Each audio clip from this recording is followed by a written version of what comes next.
नमस्कार। आज हम बात करेंगे विकसित भारत शिक्षा अधिष्ठान बिल 2025 के विषय में, क्योंकि केंद्र सरकार ने इस बिल को पेश करने के लिए प्रस्ताव रखा है।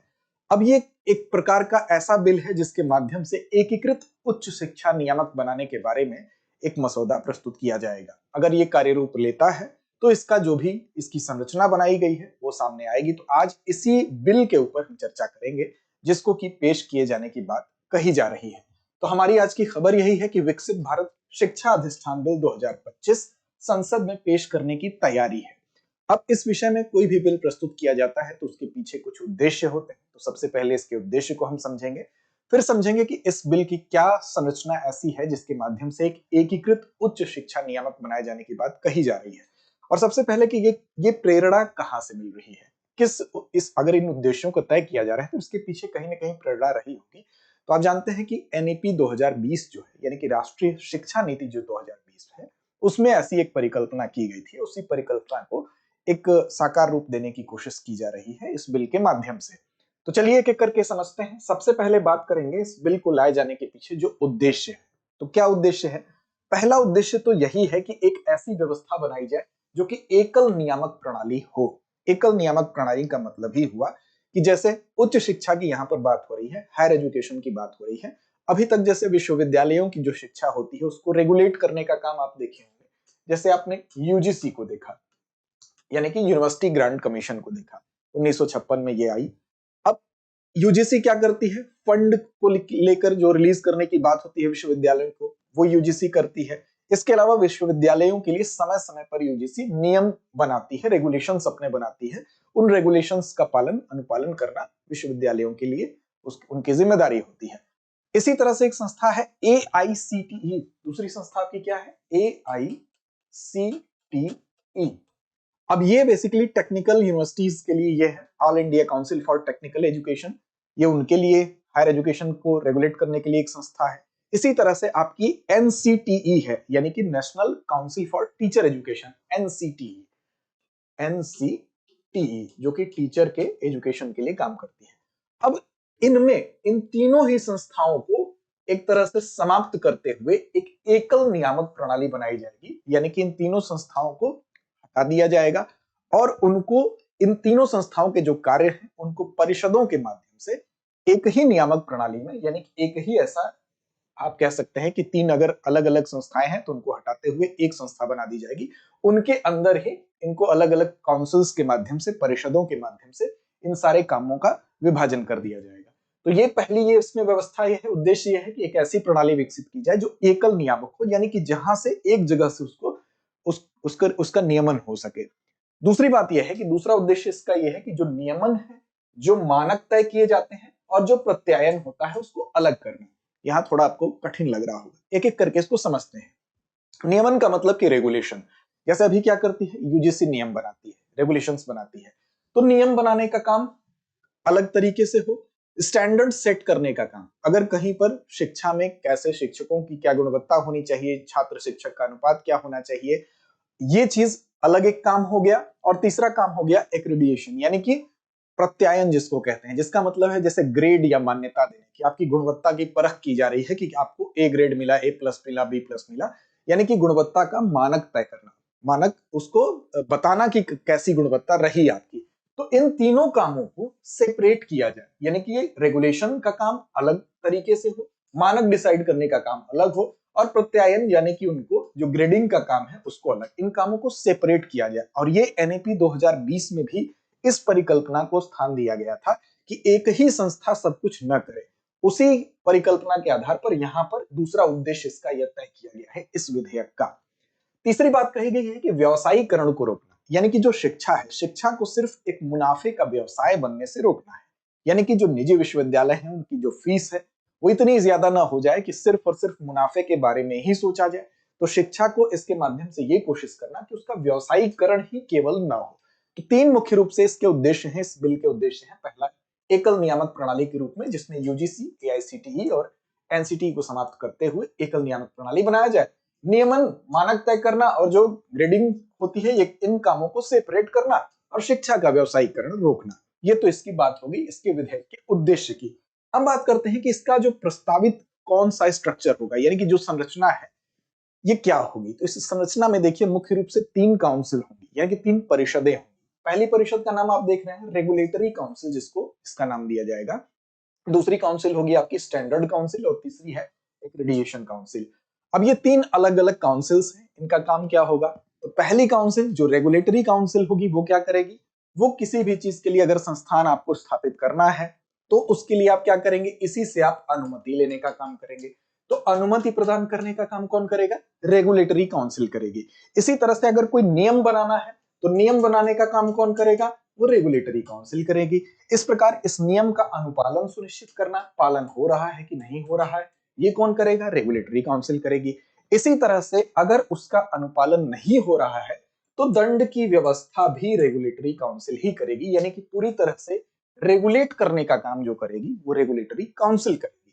दूसरा है स्टैंडर्ड काउंसिल। स्टैंडर्ड काउंसिल का क्या काम होगा, यानी कि स्टैंडर्ड फिक्स करना, सिलेबस कैसा होगा, सिलेबस के अलावा शिक्षक जो होंगे उनके लिए क्या गुणवत्ता तय कर दी जाए। इसके अलावा जो रिसर्च होगा, शोध होगा, शोध के मानक क्या होने चाहिए, शोध मानक क्या तय किए जाने चाहिए। इस तरह से तमाम वो स्टैंडर्ड, शिक्षक छात्र अनुपात क्या होना चाहिए, सिलेबस कैसे डिजाइन होगा, इन सभी चीजों को कौन करेगा, तो स्टैंडर्ड काउंसिल करेगी, जो कि हर चीज का एक स्टैंडर्ड फिक्स करेगी।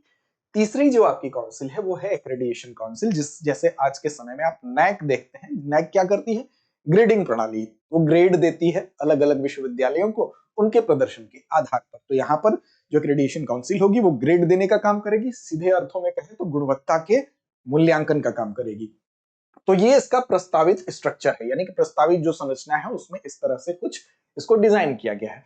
अब सवाल उठता है कि इसका क्या प्रभाव होगा, किन प्रभावों को लेकर इसको, संभावित प्रभाव, अभी क्या प्रभाव होगा कहना ये ठीक नहीं, लेकिन संभावित जो उद्देश्य लेके चला जा रहा है उस पर क्या संभावित प्रभाव हो सकते हैं। देखिए पहला जो सबसे पहला संभावित प्रभाव ये होगा कि एक सरल नियामक व्यवस्था बनेगी। सरल नियामक व्यवस्था क्यों बनेगी, क्योंकि कई बार ये होता है कि ओवरलैपिंग होती है। जैसे यूजीसी ने भी हायर एजुकेशन जो संस्थान है उनके लिए नियम बना रखे हैं, और इसी तरह से all India council for technical education भी बना रखा है। कई बार दोनों के नियमों में ओवरलैपिंग हो रही है। ये ओवरलैपिंग क्यों हो रही है, क्योंकि ये दोनों अलग अलग निकाय हैं, दोनों के द्वारा बनाए गए नियम कभी कभी ओवरलैप करते हैं, टकराते हैं, तो वहां पर असमंजस की स्थिति बनती है। ऐसी दशा में यहां पर एक सरल व्यवस्था होगी और स्पष्टता होगी। दो अलग अलग संस्थान अगर नियम बना रहे हैं, अलग अलग इंस्टीट्यूशंस नियम बना रहे हैं, अब यहाँ पर एक ही के अलग अलग पार्ट होंगे तो स्पष्टता बहुत होगी, ओवरलैपिंग की समस्या एक तो समाप्त होगी। तो एक सरल नियामक बनेगा क्योंकि एकल नियामक व्यवस्था हो जाएगी। दूसरा यह है कि इसके माध्यम से गुणवत्ता पर जोर दिया जा रहा है। अब देखिए गुणवत्ता पर जोर देने का मतलब क्या हुआ कि अभी हम जब वर्ल्ड यूनिवर्सिटी रैंकिंग उठाते हैं तो उसमें भारत की यूनिवर्सिटीज पिछड़ी हुई नजर आती है। तो हमारे देश की कोशिश ये है, केंद्र सरकार की कोशिश ये है कि जो ग्लोबल कॉम्पिटिटिवनेस है उसको बढ़ावा दिया जाए, जैसा कि एनईपी 2020 में उल्लेखित किया गया था। एनईपी 2020 का ही जो दूसरा उद्देश्य है कि ग्लोबल कॉम्पिटिटिवनेस, यानी कि वैश्विक रूप से हमारी जो प्रतिस्पर्धा है हायर एजुकेशन की, वो और उसमें बढ़ोतरी हो, हम उसमें कम्पीट करें और हम वैश्विक रूप से जो रैंकिंग है उसमें हमारी रैंकिंग सुधर सके। तो गुणवत्ता पर इसमें जोर दिया जाएगा, तो ये इसका प्रभाव पड़ सकता है कि गुणवत्ता में असर देखने को मिल सकता है। साथ ही साथ इसमें भारी जुर्माने की व्यवस्था की गई है। 10 लाख से लेकर 2 करोड़ रुपए तक का जुर्माना इसमें प्रोविजन किया गया है। 10 लाख से लेकर 2 करोड़ तक का जुर्माना इसमें प्रावधान किया गया है। इसका मतलब ये हुआ कि जो इतने बड़े पैमाने पर जुर्माना लगाया जा रहा है तो कहीं ना कहीं उस जुर्माने के डर से जो जवाबदेही है वो सुनिश्चित होगी। इसलिए नियमों के अनुपालन के लिए लोग थोड़ा सा डरेंगे, विवश होंगे। साथ ही साथ एक और बड़ी चीज ये है कि इसमें ये इम्पैक्ट तो दिखाई दे रहे हैं, लेकिन कहीं ना कहीं कुछ चुनौतियां भी हैं। उन चुनौतियों पर अगर एक नजर डालें तो एक बात जो है चुनौती में, जो सबसे पहली बात ये है कि जो अनुदान देने की शक्ति है वो अब, जैसे यूजीसी ग्रांट अभी देता है, लेकिन इस अगर ये इंप्लीमेंट हो जाता है तो अनुदान देने की शक्ति अब यूजीसी के पास नहीं होगी। अब वो किसके पास चली जाएगी, वो शिक्षा मंत्रालय के पास चली जाएगी। फीस तय करने और फीस संबंधी जो नियम होते हैं वो अब ये संस्था जो बनेगी वो क्या करेगी, अब वो नहीं कर सकती, यानी कि वो फीस तय नहीं कर सकती है, फीस संबंधी नियम नहीं बना सकती। लेकिन इस संस्था के पास क्या पावर होगा, इस संस्था के पास दंड देने की शक्ति होगी, और दंड देने की शक्ति को व्यापक कर दिया गया है। हालांकि वो फीस नहीं तय कर पा रही है, फीस के लिए नियम नहीं बना पा रही है, लेकिन उसके पास उन नियमों का अगर अनुपालन नहीं होता है तो दंड करने की शक्ति को बढ़ा दिया गया है। अब वो दंड 10 लाख रुपए से लेकर 2 करोड़ तक हो सकता है, यानी कि बिना सरकारी अनुमति के अगर आप संस्थान खोलते हैं तो आप पर अधिकाधिक दंड की व्यवस्था यहाँ पर कर दी गई है। तो ये कहा जा रहा है कि जो फीस नियमन है उसको लेकर कुछ चुनौतियां सामने आ सकती हैं, क्योंकि वो शिक्षा मंत्रालय के अंतर्गत चला गया है। क्योंकि कुछ संस्थान अगर मनमानी करते हैं तो इसके लिए एक स्पष्ट व्यवस्था अभी नहीं इसमें फिलहाल प्रथम दृष्टया दिखाई दे रही है। हो सकता है आगे इसके लिए स्पष्ट प्रोविजन देखने को मिलेगा। संस्थानों की स्वायत्तता को लेकर भी सवाल उठ रहा है, क्योंकि अगर ग्रांट जो है वो मंत्रालय पर निर्भर होगा तो कहीं ना कहीं जो संस्थान है उनकी स्वायत्तता प्रभावित होगी। तो ये कुछ चुनौतियां भी हैं। फिलहाल जो प्रोविजंस हैं जो प्रथम दृष्टया इसमें पढ़ने और सुनने में दिखाई दिए अध्ययन के दौरान, उसके आधार पर और ज्यादा स्पष्टता इसके कानून बनने के बाद और ज्यादा व्यापक रूप से सामने आ सकती है। चलिए आगे बढ़ते हैं और आपके लिए एक समाचार है, न्यूज है, अच्छी खबर है कि दृष्टि संस्थान अब आपके शहर रांची में भी है। तो अगर आप जेपीएससी और यूपीएससी की तैयारी करना चाहते हैं तो आप हमारे दृष्टि संस्थान के रांची सेंटर से भी लाभान्वित हो सकते हैं। इसके अलावा आपके लिए एक बहुत ही शानदार कोर्स है जिसका नाम है, आप यहाँ देख सकते हैं, GS studio foundation live online course. ये कोर्स खास इसलिए है क्योंकि इसकी कीमत मात्र 24,999 रुपए है और इसी कीमत में आपके जीएस की संपूर्ण तैयारी प्रीलिम से लेकर मेंस तक होगी, क्योंकि इस कीमत में ही आपको मिल रही है 1250 प्लस घंटों की कक्षाएं स्टूडियो से लाइव। साथ ही साथ 18 माह इस कोर्स की वैलिडिटी है और 14 माह में ये कोर्स कवर कर लिया जाएगा, यानी कि इतना बड़ा कोर्स आपको 14 माह में कंप्लीट कर लिया जाएगा। अगर आप आगामी परीक्षा देना चाहते हैं तो आपके लिए एक सर्वोत्तम विकल्प है। लेक्चर के दौरान बोर्ड पर जो चीज भी लिखी जाती है वो पीडीएफ फॉर्म में भी दी जाएगी। क्लास के दौरान लाइव चैट की सुविधा है, आप अपनी समस्याएं इसके माध्यम से पूछ सकते हैं। 18 क्लास टेस्ट प्रीलिम्स और मेंस दोनों के आपको मिलेंगे। Printed class notes 10 coloured GS booklets के साथ, और सबसे इंपॉर्टेंट चीज है आपके करंट अफेयर्स की तैयारी। इसके लिए 2 वर्षों का आपको करंट अफेयर्स की क्लासेस एक्सेस दिया जाएगा। साथ ही साथ इसका पीडीएफ मटेरियल भी आपको 2 वर्षों का प्रदान किया जा रहा है। इसके बैच का शुभारंभ हो चुका है, एडमिशन प्रारंभ है। इसके लिए अगर किसी भी प्रकार की आप क्वेरी करना चाहते हैं तो हमारे नंबर पे आप विस्तार से जानकारी हासिल कर सकते हैं 8750187501 पर कॉल करके। अब इसके अलावा डिस्क्रिप्शन में आपको लिंक मिलेगा, वहां से भी आप जा सकते हैं। दृष्टि लर्निंग ऐप को डाउनलोड करके वहां से कोर्स को परचेज कर सकते हैं। तो ये हमारी सूचना थी। अब चलते हैं हम आगे और आपको बताते हैं आज का अभ्यास प्रश्न। इसकी जिम्मेदारी हमेशा की तरह छोड़ते हैं आपके ऊपर कि जवाब दीजिए इसका कमेंट बॉक्स में। क्या है विकसित भारत शिक्षा अधिष्ठान के अंतर्गत कितनी परिषदें या काउंसिल होंगी? इसका जवाब देना है। आसान सा सवाल है, 1, 2, 3 या 4। तो अगर आपने सही से सेशन देखा होगा तो करेक्ट आंसर आप जरूर देंगे। डरते रहिए, अपने लक्ष्य की ओर बढ़ते रहिए। Introducing Drishti IAS Everyday Wear, the casual jacket and the polo neck t-shirt, perfect for everyday and casual wear. Shop now on the Drishti Learning app and Flipkart. Buy link in the description.